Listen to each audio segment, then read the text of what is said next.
อิ่มมานอนอาบแดดตัวเดียวมัน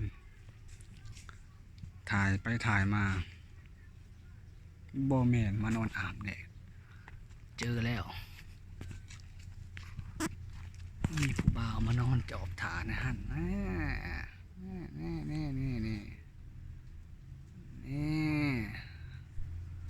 ผู้บ่าวงามซะด้วย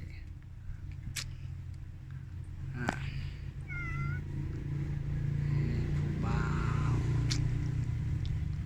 มานั่งถา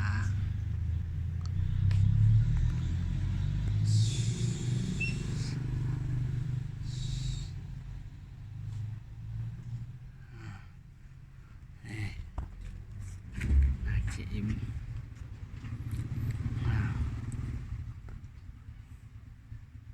ฮะแนม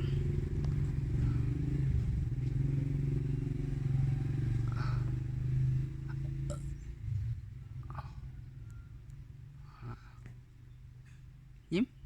เจ๊ยิ้มเลยมันบอกเบาปึ๊บนะมองเนมหนามันเบาจุด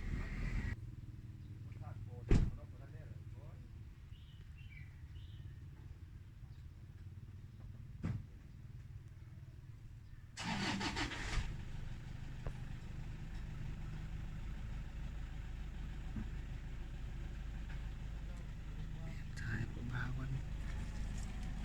เอาช้า